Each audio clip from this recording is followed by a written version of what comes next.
સાક્ષી સવારે 4 વાગ્યાની ઉઠી હતી અને હવે સવારે 11 વાગ્યે તેને જમવાનું નસીબ થઈ રહ્યું હતું. તેણે જમવાનું શરૂ કર્યું જ હતું ત્યાં તેની સાસુ બોલી, વહુ, પિયરમાં ખાવાનું મળતું હતું કે નહીં? તું તો ખાવા પર એવી તૂટી પડી છે જાણે વર્ષોની ભૂખી હોય. લાગે છે હવેથી રાશન વધારે ભરાવવું પડશે. સાસુના આ વેણ સાંભળીને નવીનવેલી દુલ્હન સાક્ષીનો હાથ રોકાઈ ગયો. આજે સાસરીમાં તેનો પહેલો દિવસ અને પહેલું ભાણું હતું. સવારથી તેને એક કપ ચા સિવાય કંઈ જ આપવામાં આવ્યું નહોતું. તેને ખરેખર ખૂબ ભૂખ લાગી હતી, પણ સાસુએ આજે જ પોતાના ઈરાદા જાહેર કરી દીધા. આટલા બધા મહેમાનોની વચ્ચે બીજાના ઘરે કોઈ આટલું બધું કેવી રીતે ખાઈ શકે? માંડ તેણે શરમાતા સકુચાતા એક પૂરી ખાધી હતી અને સાસુને લાગ્યું કે તે તેમનું રાશન ખતમ કરી નાખશે. છેલ્લો કોળિયો તેના ગળામાં જ અટકી ગયો. પાસે બેઠેલી એક મહિલા બોલી, અરે સુશીલા, ચૂપ થા. તું ક્યારેય સુધરવાની નથી. થોડી બોલવાની રીત તો શીખ. બિચારીએ રાતથી કંઈ ખાધું નથી, હવે તો તેને પેટ ભરીને ખાવા દે. વહુ, તું આની વાત પર ધ્યાન ન આપ અને શાંતિથી જમ. પછી આખો દિવસ સમય નહીં મળે. હજુ તો ઘણી વિધિઓ બાકી છે અને મોઢું જોવાવાળી સ્ત્રીઓ પણ આવતી જતી રહેશે. એટલે દીકરી, ધરાઈને ખા અને તારી સાસુની વાત પર ગૌરવ ન કરતી. જેની જેવી સમજ હશે તેવું જ બોલશે ને. તેણે 2 છોકરીઓને કહ્યું, જાઓ ભાભીને અંદર લઈ જાઓ અને સરખું ખવડાવો. અહીં તો તમારી તાઈ, કાકી એના પેટમાં દુખાવો કરાવીને જ જંપશે. કોઈ જમતું હોય ત્યારે વળી કોઈ ટોકતું હશે, પણ આ સ્ત્રી નહીં સુધરે. વહુ હજુ ઘરમાં આવી નથી કે સિંગડા ભરાવવા માંડી. સાક્ષીને એક રૂમમાં બેસાડવામાં આવી અને પેલી 2 છોકરીઓ તેના માટે ગરમાગરમ જમવાનું લઈ આવી. આ વખતે સાક્ષીએ કોઈ શરમ રાખ્યા વગર શાંતિથી ખાધું, કારણ કે તેને પહેલાં જ ખબર પડી ગઈ હતી કે આના પછી જમવાનું રાત્રે જ મળશે. જો તબિયત બગડશે તો પણ સાસુ સંભળાવવામાં પાછી પાની નહીં કરે. બદલાતો સમય અને એકલતા દિવસો વીતતા ગયા અને સાક્ષી સવારની વાત ભૂલી ગઈ. સાસરીમાં જો વાતો દિલ પર લગાવીને બેસીએ તો પાર ન આવે. ધીરે ધીરે બધા સંબંધીઓ વિદાય થયા અને ઘરમાં બસ સાસુ વહુ રહી ગયા. સાક્ષીના પતિ ફૌજી હતા, એટલે રજાઓ પૂરી કરીને ડ્યુટી પર પાછા ગયા. જેઠ જેઠાણી પહેલાં જ અલગ રહેતા હતા અને સસરાજી પોતાની મિત્ર મંડળીમાં વ્યસ્ત રહેતા. તેઓ તો રાત્રે જ દેખાતા અને ઘણીવાર બહારથી જમીને આવતા.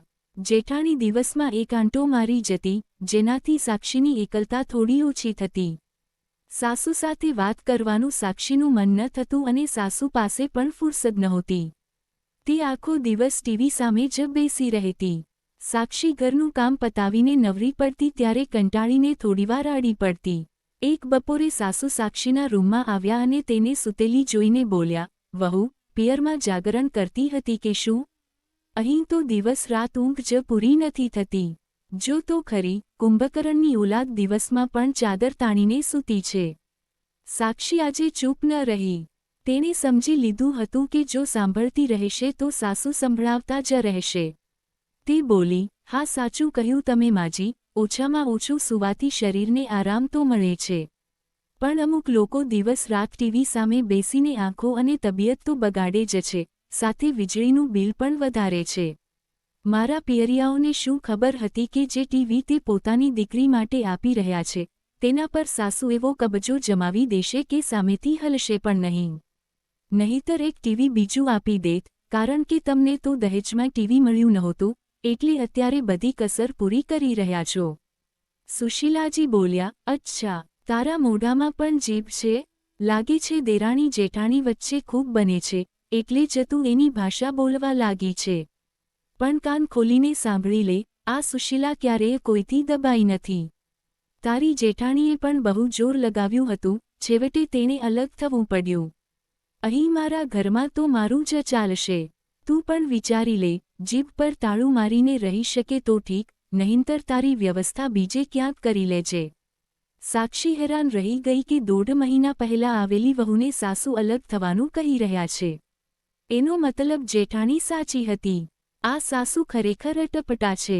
પોતાની દરેક વાત સાચી અને બીજા હંમેશા ખોટા. સાક્ષી વિચારવા લાગી કે કોઈ માણસ આટલું કડવું કેવી રીતે હોઈ શકે? તેની એક બહેનપણીના પતિ મનોવૈજ્ઞાનિક હતા. સાક્ષીએ તેમને પોતાની સમસ્યા જણાવી. એક દિવસ તેની બહેનપણી અને તેના પતિ વિપિન ઘરે આવ્યા. સુશીલાજી નારાજ થયા કે હજુ વહુને આવ્યા 4 દિવસ થયા નથી, ત્યાં તો મળવાવાળાની લાઈનો લાગી ગઈ. વિપિનભાઈ બોલ્યા, માજી, આજે તો અમે તમને મળવા આવ્યા છીએ. સાક્ષીને તો પછી મળીશું. મને મળવા આવ્યા છો બેટા? જાણે તેમને પોતાની વાત પર વિશ્વાસ ન આવ્યો. વિપિનભાઈએ પૂછ્યું, હા માજી, કહો તમે કેમ છો? આ એક એવો સવાલ હતો જે કદાચ વર્ષોથી કોઈએ તેમને પૂછ્યો નહોતો.